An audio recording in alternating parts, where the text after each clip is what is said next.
नमस्कार, मैं हूं नीलू। तो आज है 6 अगस्त, दिन गुरुवार। और देखिए, ईरान और अमेरिका और ओमान के बीच में जो कहा जा रहा था कि हॉर्मूज को लेकर कुछ बातचीत हो सकती है, तो क्या वो बातचीत अब बनती दिखाई दे रही है? तो तेल व्यापार के लिए दुनिया के सबसे अहम समुद्री रास्ते को लेकर बताया जा रहा है कि अब बहुत जल्द कोई बड़ा समझौता होने वाला है। हम बात हॉर्मूज की कर रहे हैं। महीनों से जंग और तनाव के बीच बंद पड़े हॉर्मूज स्ट्रेट को फिर से खोलने की कोशिश एक बार शुरू हो गई है। देखिए, कल भी मैंने बताया था, कोशिश तो होती है हर बार, लेकिन वो कोशिश रंग लाती दिखाई नहीं देती है। हालांकि देखिए, इस खबर के बाद जो क्रूड ऑयल के प्राइसेस हैं उसमें काफ़ी ज़्यादा कमी आई है। उस पर बातचीत करेंगे, लेकिन पहले बताते हैं कि जो कोशिश चल रही है हॉर्मूज खोलने की, वो कहाँ तक आगे बढ़ी है। तो ईरान ने बुधवार को कहा कि ओमान के साथ नए हॉर्मूज रूट पर सहमति बन गई है। समझौते का मसौदा अब आखिरी चरण में है। वहीं अमेरिका के राष्ट्रपति डोनाल्ड ट्रंप ने कहा कि इस हफ्ते ही इस समझौते का ऐलान हो सकता है, लेकिन साथ ही साथ वो एक रेड लाइन भी तय करते हैं। उनका कहना है कि देखिए, ऐसा है कि हमने ईरान को बहुत ज्यादा डैमेज किया है, ईरान को कमजोर किया है, और हम लगातार ऐसा कर सकते हैं। मैंने जो फैसला लिया था कि एक बड़ा हमला ईरान पर होगा, और ये द्वितीय विश्व युद्ध से भी बड़ा हमला हम लोगों की तरफ से प्लान किया गया था। डोनाल्ड ट्रंप जैसा कह रहे हैं कि अमेरिका ने इस पर काम करना शुरू कर दिया था, लेकिन मुझे लगता है, ये डोनाल्ड ट्रंप कह रहे हैं कि लेकिन मुझे लगता है कि हमले या लड़ाई से ज्यादा बातचीत को आगे बढ़ाना ज्यादा बेहतर होगा। ये डोनाल्ड ट्रंप कह रहे हैं, जिन्होंने हमला कुछ कारणों से किया। अब वो सारे कारण दरकिनार हो गए हैं। एक हॉर्मूज बचा है जिस पर अब बात आकर अटक गई है कि पहले इस पर बातचीत होगी, फिर आगे कुछ किया जाएगा। लेकिन वो ये नहीं बताते हैं कि लड़ाई यानी जंग से पहले 28 फरवरी से पहले यही हॉर्मूज फ्री था, सभी लोगों के लिए खुला था, और बेरोक टोक यहां से जहाजें आ जा रही थी, व्यापार हो रहा था। लेकिन अब कहते हैं कि देखिए, मैं जंग से ज्यादा बातचीत पर विश्वास करता हूं, और अब कह रहे हैं कि शायद जो समझौता हो रहा है हॉर्मूज खोलने को लेकर, उसका ऐलान इसी हफ्ते में हो जाएगा। चलिए, उस बात का इंतजार रहेगा। लेकिन अगर ऐसा होता है तो दुनिया की अर्थव्यवस्था पर दबाव कम होगा। यानी जो अर्थव्यवस्था दुनिया भर की डगमगाई हुई है तेल और गैस की सप्लाई रुकने से, वो काफी ज्यादा और बहुत हद तक खत्म हो जाएगी, और पूरी दुनिया यही चाहती है। और इसीलिए इस दिशा में ये बड़ा कदम माना जा रहा है। लेकिन ये समझौता इस शर्त पर हो सकता है कि अमेरिका अपनी नाकेबंदी ईरान के आसपास के इलाके से हटा ले। जो नाकेबंदी कर रखी है, ईरान के जहाजों को जाने नहीं दे रहा है, तो पहले नाकेबंदी हटाएगा अमेरिका। ट्रंप प्रशासन पहले ही कह चुका है कि वो ऐसे किसी समझौते के पक्ष में नहीं है जिसमें हॉर्मूज पर ईरान की पकड़ और मजबूत हो जाए। लेकिन वो मजबूत हो जाए क्या है, इस वक्त वहां से आवाजाही नहीं हो रही है, और वो सिर्फ इस वजह से क्योंकि ईरान उनको रास्ता नहीं दे रहा है, और जो उनके बताए रास्ते पर नहीं जा रहे हैं, उनको उस पर वो हमला भी कर रहा है। अमेरिका का मानना है कि ऐसा होना उसके लिए बड़ी हार होगी। यानी अगर वो हॉर्मूज को ईरान को दे देता है और ईरान वहां से पैसे वसूल करता है, तो माना जाए कि ये ट्रंप की हार है। और दुनिया में अब तक चले आ रहे नियमों के खिलाफ ये मतलब पहली बार होगा कि किसी समुद्री रास्ते पर किसी देश का पूरा दबदबा हो और वहां से गुजरने वाले जहाजों से टोल लिया जाए। ईरान का कहना है कि वो हॉर्मूज पर किसी भी तरह के कंट्रोल को नहीं छोड़ने वाला है, और वो उसके पास ही रहेगा। ईरान ने साफ कहा कि वो इसे फिर से पहले की तरह पूरी तरह खुला अंतर्राष्ट्रीय समुद्री रास्ता नहीं बनने देगा, जैसा पहले की जंग से पहले। यानी जो मैं बोल रही थी कि 28 फरवरी से पहले तो सब कुछ खुला हुआ था, कहाँ कुछ बंद था, सब आ जा रहे थे, सब फ्री होकर व्यापार कर रहे थे। अब ईरान का कहना है कि पहले जैसी बात तो नहीं रहेगी, यानी उस पर हॉर्मूज पर ईरान का शिकंजा रहेगा। यानी अगर ये डील होगी तो या तो डोनाल्ड ट्रंप को अपनी जिद से पीछे हटना पड़ेगा, या फिर ईरान को पीछे हटना पड़ेगा, और ये दोनों हटने को तैयार नहीं है। तो इसीलिए बार बार लगता है कि कहते हैं ना कि पैरेलल एक रास्ता जा रहा है, बातचीत होती है आगे जाके ये बंद हो जाता है, एक डेडलॉक की स्थिति बन जाती है और वही इस वक्त दिखाई दे रहा है। तो कौन पीछे हटेगा, सवाल सबसे बड़ा यही है हॉर्मुज़ को लेकर। क्या ईरान पीछे हटेगा या फिर अमेरिका पीछे हटेगा? इधर अगर ईरान के विदेश मंत्रालय के प्रवक्ता इस्माइल बघई की बात की जाए तो उन्होंने कहा कि ओमान के साथ समझौते का मसौदा आखिरी चरण में है।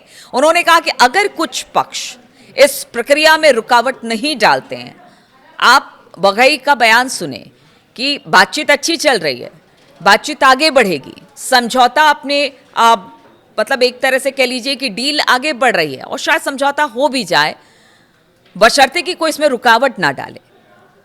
तो दोनों देशों का साझा बयान जारी किया जाएगा, इस तरह की बातें बघई ने कही है। लेकिन माना जा रहा है कि जो इशारा वो कर रहे हैं कि ओमान और हमारे बीच जो अच्छी बातचीत हो रही है बशर्ते कोई रुकावट ना डाले, ये रुकावट का इशारा वो अमेरिका की ओर कर रहे हैं। यानी अमेरिका अगर बीच में अड़ंगा लगा देता है तो आप समझिए फिर वही हाल होगा, हॉर्मुज़ नहीं खुलेगा। न्यूज एजेंसी एपी की रिपोर्ट के अनुसार बातचीत की जानकारी रखने वाले इन अधिकारियों ने कहा कि यह समझौता फिलहाल सिर्फ एक अस्थायी समाधान है। उनका कहना है कि ये उस समझौते से जुड़ा हुआ है जो कि जून में अमेरिका और ईरान के बीच हुआ था और उस समझौते का मकसद लड़ाई खत्म करना और समुद्री रास्ते को फिर से खोलना था। लेकिन बाद में वो समझौता टूट गया। अधिकारियों ने कहा कि अगर ये नया समझौता हो जाता है तो फिर अमेरिका और ईरान के तेहरान के परमाणु कार्यक्रम को लेकर बातचीत फिर से शुरू होगी। यानी शुरुआत हॉर्मुज़ से होगी, उस पर कोई सहमति बनेगी और उसके बाद जाकर फिर जो परमाणु कार्यक्रम ईरान का है फिर बातचीत उस पर शुरू होगी। तो कम से कम एक बातचीत का रास्ता यहां से खुलेगा। इसी वजह से कह रहे हैं एक्सपर्ट कि ये जो बातचीत है हॉर्मुज़ को लेकर वो सकारात्मक होनी चाहिए, तब जाकर युद्ध खत्म होगा, जो डेडलॉक है वो समाप्त होगा। तो ये तो देखना होगा कि आगे बातचीत क्या होगी और किस तरह से समझौता होगा। क्या समझौते का वही हश्र होगा जो कि अब से कुछ दिन पहले जून में युद्ध खत्म होने के बाद 60 दिन की डेडलाइन थी, लेकिन उसे पहले ही तोड़ दिया गया। तो फिर इसी तरह की स्थिति बनी रहेगी। तो ये अभी भी ऊहापोह की स्थिति है। अब देखना होगा कि अगर ऐलान होता है तो किन बिंदुओं पर होता है, क्या कुछ बातें, क्या कुछ शर्तों के साथ इस पूरे मसौदे को तैयार किया जाता है, इस पर लगातार मेरी नजर रहेगी। लेकिन अब दूसरी बड़ी खबर आपको बताते हैं। देखिए, इजराइल के प्रधानमंत्री जो है ना, वो अमेरिकी राष्ट्रपति के काबू में ही नहीं आ रहे हैं। और वो इसलिए क्योंकि प्रधानमंत्री बेंजामिन नेतन्याहू को इस वक्त अपना चुनाव दिख रहा है। ऐसे में वो अमेरिकी राष्ट्रपति डोनाल्ड ट्रंप के सामने बगावत करने से भी बाज नहीं आ रहे। देखिए, गजा को लेकर एक समझौता हुआ था कि गजा से इजरायली फौजें जो हैं वो पीछे हट जाएंगी और हमास अपना हथियार छोड़ देगा। इस तरह के समझौते हुए थे। डोनाल्ड ट्रंप ने इस बात का ऐलान किया था। लेकिन अब यह खबर आ रही है गजा से कि युद्ध को लेकर एक बार फिर एक बड़ा मोड़ आ गया है। अमेरिका की तरफ से तैयार की गई जो पूरी एक शांति योजना थी, उस पर बेंजामिन नेतन्याहू ने पानी फेर दिया है। यानी उसने कहा है, नेतन्याहू ने, कि देखिए ऐसा है कि उनका देश अभी इस योजना से सहमत नहीं है। वो ये बयान उस समय दे रहे हैं जब अमेरिका की तरफ से भरोसा दिया गया कि इजरायली सेना तभी गजा से पीछे इजरायली सेना जो है गजा से पीछे हटे और हमास पूरी तरह से हथियार डाल देगा। इस बीच इजराइल की सेना ने भी ऐलान कर दिया कि वो गजा में अपने अभियान जारी रखेगी और 7 अक्टूबर के हमले के जिम्मेदार लोगों का पीछा करती रहेगी।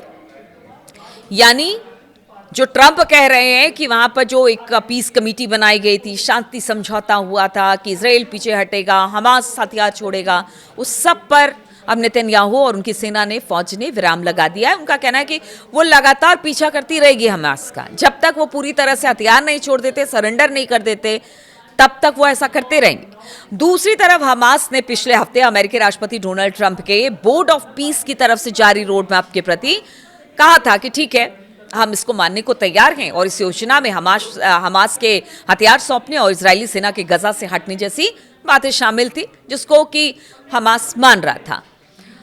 अब नेतन्याहू ने एग्जैक्टली क्या कहा है वो आपको बताते हैं। मंगलवार की बात है, मंगलवार रात की बात है। सोशल मीडिया पर जारी एक वीडियो में बेंजामिन नेतन्याहू ने कहा कि डोनाल्ड ट्रंप की टीम का मानना है कि वो हमास को हथियार छोड़ने और गजा को सैन्य गतिविधियों से मुक्त कराने में सफल हो सकती है।